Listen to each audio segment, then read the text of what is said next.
Jason Lloyd, it has been all of 9 hours since the collapse heard around Cleveland concluded. We've heard from Kenny Atkinson. We heard from Donovan Mitchell and Jared Allen. Max Strus technically talked to the media post-game, but he said all of 12 words in total. Sam Merrill spoke, and now we are here to digest the absolute pure chaos we witnessed in the final 35 seconds of last night's Game 2 loss for Cleveland. Before we dive into some of the individual plays, before we dive into some injury updates, before we dive into whether or not this was a collapse or a comeback of historic proportions, what's running through your mind now, 9 hours removed from one of the absolute wildest, most absurd, heartbreaking endings in recent NBA playoff history? What's running through my mind? Number one, I can't believe Darius didn't play. I can't believe Darius didn't play. I'm just going to be honest. Number two, they couldn't even get the ball across half court in the final minute. They didn't even get the ball over the midcourt line. Number three, how many times on UCSS have I sat there and said, coaching matters in the postseason, and when you need a bucket, what are you going to go to? What do you have? What's your ATO play? Yeah. And the Cavs couldn't even get the ball inbounded. Like, they had to burn timeouts just to get the ball inbounded. And then obviously the box outs was terrible. The giving up offensive rebounds off missed free throws is awful, but you can't even get the ball inbounded. Max throws it to trying to get it inside to Dean Wade, and that gets picked off. And it was to Ty. I want to show that play in a little bit. He was trying to throw to Ty. Yeah, sorry. Boy, I botched that because last night I said it was at the press conference too, yeah. Yeah. I saw both those guys. Yeah. And Ty gave no effort to go get the ball. And it was just a complete collapse in the last minute. They were pushed around. Kenny said they were out of gas. He questioned himself over not lengthening the rotation. I think that's absurd. You can't play Craig Porter Jr. because they're not going to guard him anyway. The Cavs are playing 2-on-5 for the last 3 or 4 minutes of the game, and it doesn't matter who else was out there. The Pacers weren't going to guard them. They swarmed Donovan every time they touched the ball because they had no fear in Isaac Okoro or Dean Wade taking shots. Yeah, that's kind of where I'm at. Stream of consciousness thought. My 2 cents before we dive into some of the specifics is the Cavs entered Game 2 without 3 of their top 5, 6 players, however you want to rank DeAndre Hunter. No Darius, no Evan, no DeAndre. They had 7 guys that they trusted. And of those 7 guys they trusted, you got, to the extreme, the best possible performance from 6 of them. You can't, and I know Dean Wade was only 1 of 4 from the field. Dean Wade played some incredible defense, Jason, and had 10 rebounds. Jared Allen had 22 and 12, 3 blocks, 3 assists. Donovan, heroic performance, 48 points despite only making 1 3. Strus made 5 threes, had 8 rebounds. Okoro, in his 30 minutes, I thought, was a plus. And Sam Merrill gave you 14 points and 4 rebounds, 2 steals. And at the end of the day, despite 6 of the 7 guys you were counting on having performances that, if I told you pregame what is going to have to happen to win without 3 of your key guys, you would have said all those guys have to play up to a level that is above their standard. And they did. And Ty had a game that he would like to erase from the ether, from the atmosphere, from everybody's memory, like the Men in Black button, boop, gone, because it was. And I love Ty Jerome. It was one of the worst all-time performances I've ever seen in a playoff game. And there's no other way to describe it. Offensively, defensively, mentally, physically, anything that could have went wrong did go wrong. And you outplayed. And when I say you, the Cavs outplayed Indiana for 47 minutes. And they got so outplayed in the final 60 seconds, Jason, that it didn't matter. And I have so many notes from the first quarter. I was going to come in this morning and do this defensive breakdown on what they did in the first quarter and how Isaac Okoro had a play where he ran 30 feet across the baseline to contest a corner three from Jarris Walker, and Walker airballed it. It was one of the more incredible hustle plays I've ever seen live in person. And then it results to a Sam Merrill three on the other end, and Rick Carlisle comes storming out to the court, calling timeout. How do you leave Sam Merrill? You can almost read his lips. And it doesn't matter. None of it matters. Why? Because when push came to shove, the Cavs wrung out the towel of the effort, the energy, the production to the final drop. And Indiana was just better in that last minute. They couldn't execute. They couldn't inbound the ball. They didn't box out. They gave up a three when they were up two. And we're going to get to that play, Jason. That's another one that falls on Ty's shoulders. Up two. Final seconds. If you get blown by, so be it. You can live with the two. You go to overtime. You can't give up a three. And you get caught on a step back. It's demoralizing, Jason.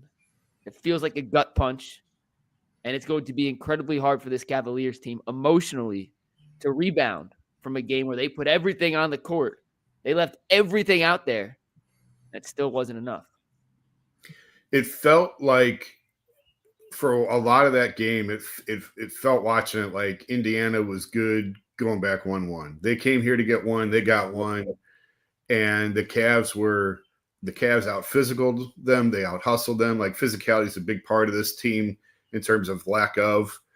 How do they respond when they get punched? It's one of the few knocks on this team is you can sort of push them around a little bit, and do they shrink when you go for their neck? And none of that was true for the first 47 minutes last night. And then just it all went away in the final minute. And I'm sure fatigue did play a factor in that. But they didn't play a ton of minutes. That's the other crazy part. I will say, though, playoff minutes are like dog years. Yeah. One playoff minute is not equivalent to one regular season minute. Right. Especially with the defensive effort some of these guys were going through, running 35 feet across the court, like I mentioned with the core, rotating. It's not, you can't just say he only played 36 minutes. It's not just that. But he didn't play 48 minutes, and we've seen guys play 48 minutes in a playoff game before. Absolutely. And I thought that was Donovan was going to have to play 42, 43, 44 minutes. He didn't even do that. But listen, Donovan was incredible last night. None of this falls on him to gut through. I mean, the fact that he's dealing with another calf injury a year after dealing with a calf injury last year at this exact same time, for him to go out there and play through that. I mean, I don't know the severity of it. Calf injuries are measured in weeks, not days, in terms of recovery. And there's a danger in playing through a calf. It can lead to a lot worse things. It can lead to Achilles. Yeah, it can lead to Achilles injuries. So there's some risk involved in that, and he just wasn't coming out of that game. But just I've seen a lot. I've seen a lot of stuff in watching Cleveland sports for 40 plus years. That ranks near the top of just complete utter collapses of things that I can't believe that I saw. We're going to look at some of these plays in a second, Jason. But one thing I want to point out, Donovan last night, 48 points. He was 15 to 30 from the floor. He was 17 to 21 from the free throw line. Only shot 1 of 7 from 3. He has no lift on his jump shot whatsoever. Can't buy a 3. Dating back to March 1st, Jason, he's shooting 25% from 3. The calf ain't right. He had 9 assists, 5 rebounds. He played 36 minutes. In those 36 minutes, the Cavs won those minutes by 13 points. In the 12 minutes he was off the court, they got outscored by 14. 12 minutes he did not play, the Cavaliers got outscored by 14. In the minutes he was on the court, they won by 13. That is pretty damning to the other guys, but at the same time, the reason the Cavs team won 64 games in the regular season is when Donovan was out, he still had Evan and Darius, DeAndre Hunter, and other guys capable of creating their own offense to keep up the flow and the tempo. And without those guys, you're relying on Sam Merrill and Max Strus, who both played well last night, and Ty Jerome, who went 1 for 14 from the floor, and I thought took just some mind-boggling shots. But Jason, before we dive into some of the other stuff, I'm going to do a quick ad read, and then we're going to look at some of these plays down the stretch that led to one of the most crippling defeats in recent Cavaliers memory. Today's Ultimate Cav Show brought to you by FanDuel. The playoffs are in full swing. There are playoff-worthy moments happening every night, and if you want to get in on the action, head over to FanDuel.com/UCSS. Right now, new customers who join FanDuel can place a $5 bet. If that $5 bet wins, they get $250 dollars in bonus bets to use at their convenience, and there's no better time to bet than in the NBA playoffs. So make sure you head over to FanDuel.com/UCSS to get in the game. FanDuel, an official partner of the NBA, an official partner of the Ultimate Cleveland Sports Show. Okay, Jason, this is going to be hard to watch. I'm just fair warning. This is going to be hard to watch for some people. And we'll start with I'm not sure if these are in chronological order. So, I'll try to do this in my best ability in chronological order. So let me close this so I can see all the plays. Let's start with the offensive rebound on the putback free throw, Jason. Yep. It is 119 to 112 with 48 seconds left. Pascal Siakam shooting a free throw. Aaron Nesmith, number 23, who you see here, is going to crash the glass and get a tip-in dunk, put-back dunk, whatever the terminology you want to use. Before we play the play, Jason, how many times in the course of an NBA season do you see a tip-in dunk on a free throw? It's got to be less than 10, right? Got to be. Oh, yeah. I was going to say maybe one a season. Maybe. And on this play, you have to know, by the way, if you're Cleveland, that every single person on Indiana is crashing. He's obviously trying to make the free throw. If he doesn't, they have to get the offensive rebound. And actually, you know what, Jason? Before we do that, I want to ask this question. And I promise we'll get to these before we look at this. Was this a collapse or a comeback? Will you remember this as a collapse or a comeback? I mean, Cavs fans remember it as a collapse. The big picture, not just Cavs fans. Will you remember this as a collapse or a comeback? It's a collapse. You're at home with a minute to go, and you're up 7. That's a collapse. Now, I mean, that's not to take anything away from Indiana. I mean, you and I were talking about after the game. This is the second time in their last 3 games that they've done this. So, I mean, the Pacers are a team that just keeps coming and coming and coming. They're relentless. Pause. And sorry. So that's not to take anything away from the way the Pacers play, but you're the number 1 seed playing at home, up 7 in the last minute. How is it anything other than a collapse? I think all these circumstances, it is always a collapse, not a comeback. And once again, not to take anything away, but for something to happen, and it's happened now twice to Indiana in the last 3 games, they are only in that position because of the shortcomings of what Cleveland and Milwaukee did. It doesn't matter if Indiana makes every shot down the stretch in Game 5 against Milwaukee or in Game 2 last night against Cleveland. Cleveland gets the ball in bounds, makes the free throws. It doesn't matter how many shots Milwaukee makes. There's simply not enough time for it to come back. It is always a collapse because Cleveland and Milwaukee, the losing team in the circumstance, has to do so many things in consecutive fashion incorrectly, Jason, to even give the team coming back the opportunity to be in that position. And that's what hurts. That's what makes it 10 times worse. It is not just that Indiana made shots down the stretch, which they did, and once again, take nothing away from Indiana. But they don't have that opportunity if the Cavs can inbound the basketball. If Gary Trent doesn't drop a wide open pass on the sideline that stumbles between his hands after he hit 8 threes in the fourth quarter in overtime. It doesn't happen if Donovan Mitchell grabs a rebound and gets fouled or doesn't get called for an offensive foul or if Max Strus doesn't throw away an inbounds pass. None of the Indiana comeback happens if just one of those plays is made. So I just wanted to point that out before we look at this. Anytime you have a comeback/collapse conversation, I always fall on it's the collapse because the only reason the team had a chance to come back was because of their shortcomings. All right, so now we got that out of the way, Jason. I'm going to add this video to the stage. This is the 119 to 112 offensive rebound. And I'm going to show you the play that I'm going to show you a still frame. This is the play that started this epic comeback and collapse for the Pacers. And I'm going to just let this go in again. Nesmith, you can see right there, he's with Donovan Mitchell. As Siakam goes up, Nesmith pushes off. Mitchell tries to grab him right there, Jason. You can see a little bit of a jersey tug. Yep. But he's on his way in. It takes a uncharacteristic bounce off the rim. It happens to go right to him. You can't practice that. That is a 1 in a million opportunity to have. The guy crashing just happened to be at the perfect spot at the perfect time with the ball. However, when I show you this picture, Jason, that is technically a lane violation. Yeah. Nesmith has crossed the three-point line prior to the ball leaving Pascal Siakam's hand. I am not one to complain about refereeing. They reviewed it. They can't review whether or not he had crossed the lane early. They can only review whether or not he had touched the ball while it was still on the rim and still in the cylinder. They said, no, it wasn't, which that part of the call I agree with. However, if we're going to get technical on certain things, this is clear as day evidence that Aaron Nesmith committed a lane violation before Pascal Siakam released the ball. Any disagreement on that? No, you're correct. Technically, you are correct. That was a lane violation. Fine. I'm not using that as an excuse why they lost. No. I'm just pointing things out as to all the happenings down the stretch here that went against Cleveland. Yeah. And how Indiana. I'm not saying that's the reason they lost either. I'm just pointing out things that happened throughout. I noticed the jersey tug last night, and that to me was Donovan, one, being caught off guard, and two, being so exhausted he couldn't catch him. He couldn't keep up with him. And so he pulled on the jersey.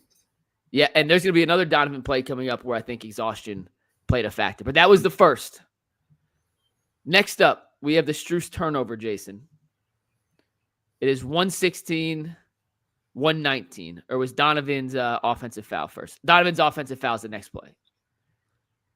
Jason, this is an offensive foul 100 out of 100 times. Yes. This is an offensive foul. Donovan.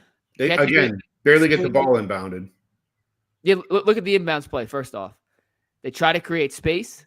I actually think, if we're being totally honest, Jason, the way this play set up, Donovan was the only option here. Look at him come out, fake going deep so he gets Nesmith on his back. Yeah. Cuts back to the ball, catches here. Now, in an ideal world, you assume the Pacers are going to trap. Haliburton's going to come trap here, and you have Strus on the little cut through. Donovan doesn't let the trap come, and I think that's partially exhaustion. It is incredibly difficult to break a double team with the sideline being a third defender right behind you in the second quarter with fresh legs. It's 10 times harder after you've taken 30 shots, scored 45, 46, 48 points at that point, and are completely gassed. I think he says, screw that. I'm going to try beating the double team to me, and puts his elbows up in Nesmith's face. It wasn't a flagrant, but that is an offensive foul 100 out of 100 times, and turnover on the Cavs. Obviously, you want the ball in Donovan's hands in that situation. Obviously. He's the one you're going to. It just felt like it was so hard to even get the ball inbounded. And not just here. Throughout the entire final minute. We'll have other examples here in a minute. Exhaustion's part of it, fatigue, whatever. Kenny said they couldn't create separation. Well, by the way, look at this play. Is anyone truly open outside of Donovan? No. Are they trying to get open? That's my other question. It's going to Donovan the whole time. I'm going to pause this right here. Siakam, Kenny said after the game, they were holding, they were physical. He said fouling. In the playoffs, you're not going to call that. Right. Siakam's got a hand around Okoro's waist. They're not calling that in the playoffs. That's physical defense. Right. Is it technically a foul? Yeah, probably by the lay of the law, it's a foul, but you're not getting that call. Nembhard's doing the same thing to Ty Jerome here.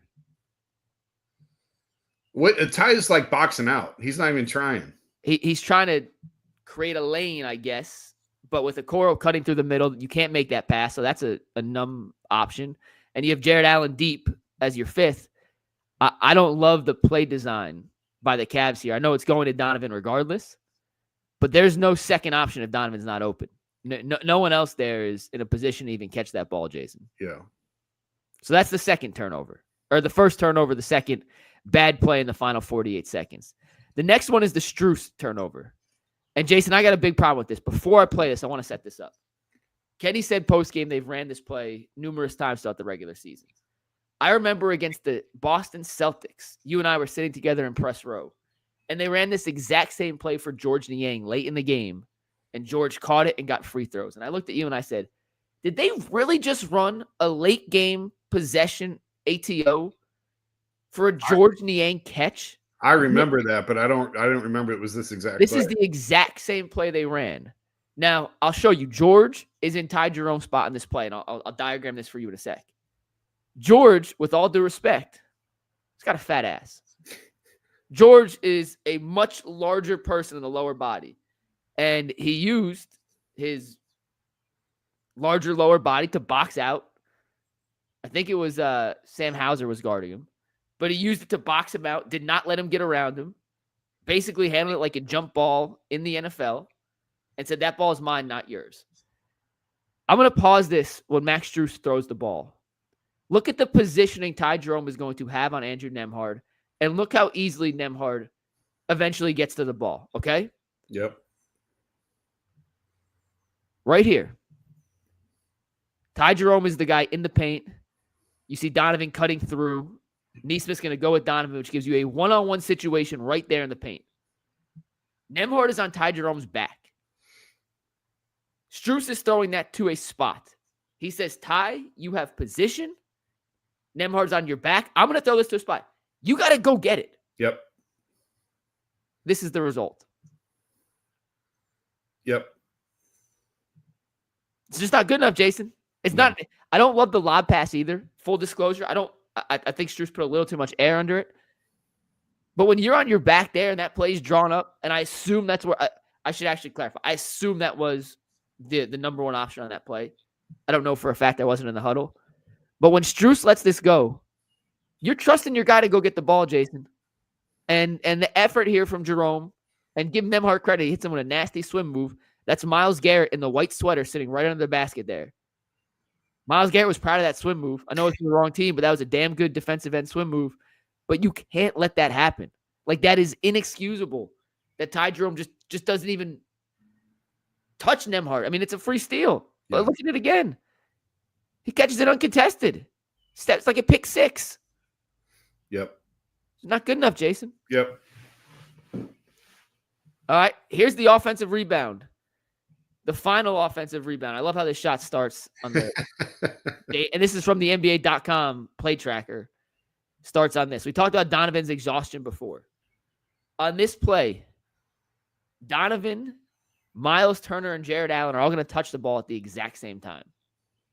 At its pinnacle, all three of those guys are going to touch it, which is why it takes this weird random ricochet right back into Haliburton's hands. Earlier in the fourth quarter, Jason, Donovan went up with one hand and grabbed this incredible one-handed rebound. Do you remember the play I'm talking about? Yep.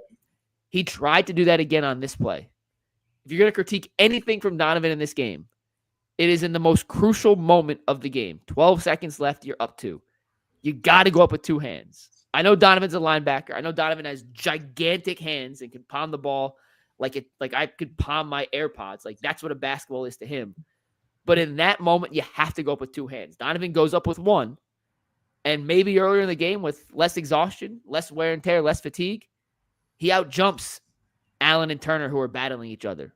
But because the fact that we are 47 minutes and 48 seconds into the game and Donovan has so much fatigue on his legs, instead of getting the ball, he leads it into a deflection, which then ends up in Haliburton's hands. Watch at the pinnacle here.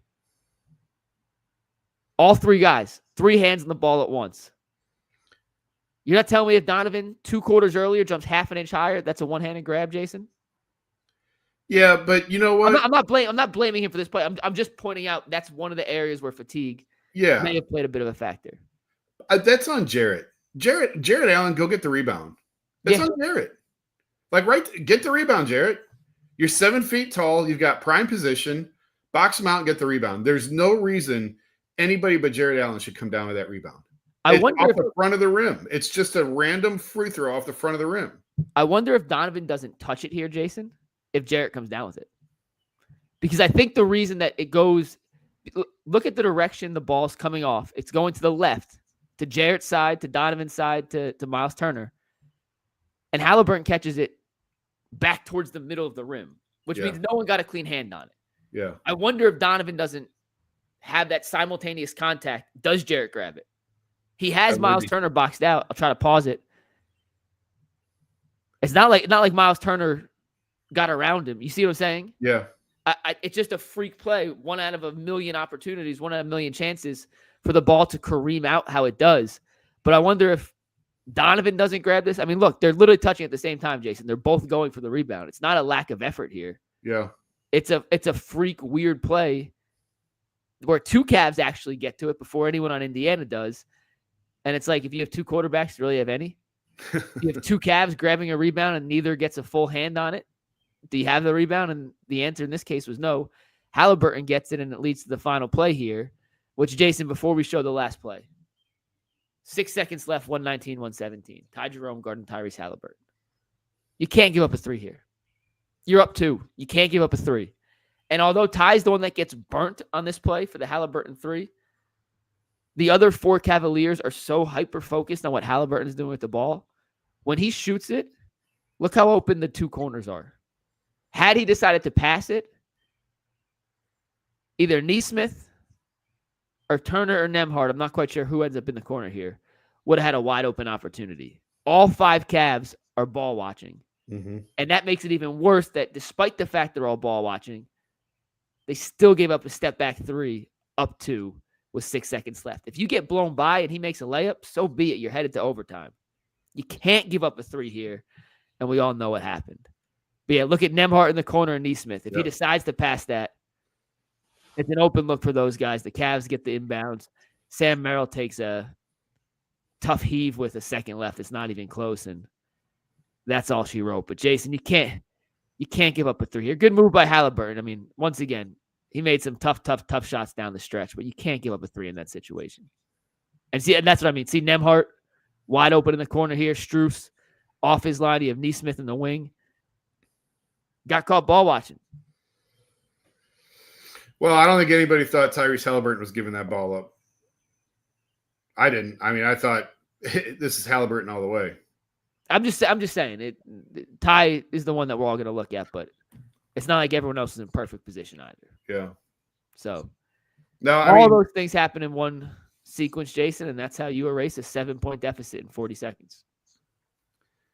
Ty, I thought Ty had a poor game 1. His final stat line looked better than how he actually played. And last night was his worst game probably in the NBA, certainly in a Cavs jersey.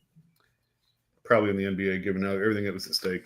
Yeah, it was not very good. We'll give our final thoughts here in 1 sec, but today's show is brought to us by Buckeye State Credit Union. They're the financial friend you didn't know you need until right now. Buckeye State Credit Union is a local brand offering a wide range of products from saving accounts to mortgages to auto loans. They have some of the lowest rates around and are committed to serving Northeast Ohio. The Cleveland location is in Shaker Heights, but they have 5 brick and mortar locations across the state. Basically, they're here to make your life easier. Buckeye State Credit Union makes banking more convenient, always putting the customer first, so you leave feeling cared for, valued, and respected. Their 3 principles are simple: connect, simplify, and adapt. That's what makes Buckeye State Credit Union the right choice for you. For more information, head to buckeyecu.org. Buckeye State Credit Union, your money simplified. All right, Jason, how do you come back from that? Is it over for Cleveland, or is there any chance they can recover from just an absolutely demoralizing Game 2 performance? If they don't get their guys back, I don't see how it's not over. Again, I'm shocked Darius didn't play. We'll see Evan with a couple more days of rest, how the ankle is. If they don't get those guys back, I don't. Donovan is an unbelievable talent. He's an incredible player. He's everything this organization has wanted him to be since he made the trade. What he is not is a top 3 player who can put a franchise on his back and carry you through a series when you have a ton of injuries. He's not the guy who was here before. He's not Giannis. He's not Luka, frankly. He's not one of those guys. And he can't do it by himself, especially with the calf injury that he's fighting through now. So, yeah, I mean, it's bleak. It's really bleak. And, obviously the season's on the line. I think we all know what happens if you go down 3-0. We know the history behind that. And when they put everything that they had into that game, it's so hard to come back now and do it again on the road. Ty, we've just talked about what a miserable series Ty has had. Now he's got to go do it on the road. And Sam Merrill and some of these other guys, role players on the road. Apparently doesn't apply to the Pacers because the Pacers role players have been phenomenal in this series. And typically those guys play a lot better at home than they do on the road. Right now, as we sit here, it's hard for me to find a path for the Cavs to get back in and make this a series unless we know if any of those other guys are going to come back and play. We just don't know that yet. In the history of the NBA, 5 teams who were the higher rated seed, who lost games 1 and 2 at home, have come back to win the series. Just 7% of the time. It has happened 3 times, though, in the 21st century. The Dallas Mavericks ended up beating the Rockets in 7 games after the Rockets won games 1 and 2 in Dallas. They won games 3, 4, 5, and 7. In 2017, the Celtics lost the first 2 games to the Chicago Bulls at home. They then won 4 straight. And in 2021, the Clippers beat the Mavericks in 7. That was the series where the road team won the first 6 games of the series, Jason. So it's not impossible. It is a monumental task, however. And it is significantly harder if Darius, and Evan and DeAndre can't play. You got the best you could ask for. And I'm serious. About as good, if not the absolute peak of what you can ask for from guys like Strus and Merrill. The defensive effort in the first quarter was incredible. Can Donovan put up 50 a game in the playoffs? Hey, we talked to Donovan after the game, Jason. You asked him about the calf, or Joe Vard asked about the calf, and he just said, I'll be ready for game 5. I haven't got treatment yet. But the physical toll that takes on your body, he must have hit the ground. Remember the old Dwayne Wade commercials? Fall down 7 times, stand up 8? Yeah. I tweeted when I thought they were going to win. Donovan just recreated that himself. Fall down 330 times and stand up 331 and still score 45 points. It's going to take a monumental effort. The one solace, and we could end this with at least a little positive. They did some things that were really impressive last night. And if they can survive some of those Donovan minutes, when he's on the bench, if he can play at 80% of that level, maybe not 50 points a game, but does he have to score 35, 40? If they can survive some of the non-Donovan minutes, which are completely different looking, if you get any of DeAndre, Darius, Evan back, they have a chance here. And Indiana's good, but let's not pretend Indiana's a world beater. Exactly. I was higher on the Indiana train than a lot of people. I told y'all they were good. This ain't the 2017 Golden State Warriors. This ain't the Showtime Lakers. This is not the Tim Duncan, Manu Parker. This is not that caliber of team. They're a 4 seed for a reason. They're a good team. They were red hot down the stretch. But I'm not sure Nembhard and Nesmith and Miles Turner and Pascal Siakam, who I think had 8 points last night, those guys aren't killers that I think is an impossible team to mount and down from 0-2 to winning a series kind of come back against. It's just the injuries to me. If it wasn't the injuries, I think I would certainly have a far different outlook on the series. But I really thought Darius was going to play last night. I left game 1 feeling like he was going to play. And the fact that he didn't, I don't know if we'll see him again. I just don't know. And without those guys, this is a totally different series. Last point that I promise I'll wrap, Jason. A lot of people calling the Cavs soft after what happened last night, after the guys not playing, after the reputation that they kind of got in that Knicks series that was then furthered when Jared Allen didn't play against Orlando. And I was talking to somebody on my drive home from the arena last night, and he was like, I understand why that's a storyline, but unless you know exactly what they're going through, it's hard to put yourself in their shoes. And he was like, you were sick on Sunday, right? I was like, I was dying, literally dying with food poisoning. I missed the game. And he goes, what if someone said, you were just a little under the weather, you should have been there? I was like, no, I couldn't. I was literally dying. I was like, you know what? I can't say I would play that because I don't know what they're going through. And my big point of saying this is the Cavs are doing their own guys no favors. Stop calling Darius questionable if he's not actually able to play. And don't say Evan Mobley's list him as doubtful, because when you say questionable, you give some sense to people that there's a chance these guys could actually play, Jason. Well, they've already come out and said it's a pain tolerance issue. Well, for Darius, not for the other guys. Yeah. If you knew Evan Mobley couldn't put weight on his foot, just say he's out. Don't leave it to the fans and to our imagination of, maybe he can play, because then we assume, maybe he actually could have and he decided not to. And they get unfairly labeled soft when we don't actually know the situation they're in. So if you're the Cavs, this is my 2 cents, my opinion, to help you guys out, help us help you. Just be a little. I understand there's some things at play here. You don't want to give Indiana the full scoop. Don't leave it so ambiguous, because our minds are always going to go to the most optimistic outcome, when the reality is that's probably not realistic. And in the end, that makes people have a certain connotation and perception of guys that simply may not be true. I have heard, I told you last night, I've heard from NFL people and NBA people watching the series who say, I can't believe he wasn't out there. I can't believe they weren't out there. This is the playoffs. What are you waiting for? You have to at least try. And it does get into a gray area. You're right. You don't know what they're going through. You don't know where it's at. I just look at it. He's had 2 weeks off. And I'm just really surprised. Darius more than any of the rest of them. Just because the feeling I had leaving the arena after game one was he was going to play. And then for him not to play was just devastating for this team. Yeah. That's going to wrap it up here for the Ultimate Cavs Show. Jason Lloyd, Mikey McNuggets coming at you. We'll be talking more about the Game 2 defeat and all the inner workings that led to the Cavs collapse coming up in about 2 hours and 23 minutes on the Ultimate Cleveland Sports Show YouTube page. Jason, we'll figure out whether or not the Cavs have more balls to put out there, because last night they put all of it on the table, and at the end of the day, it wasn't enough. So we'll see what happens on Friday night in Game 3. That's going to wrap, though. For Jason, I'm McNuggets. Let's pray for a Cavs win on Friday. Peace.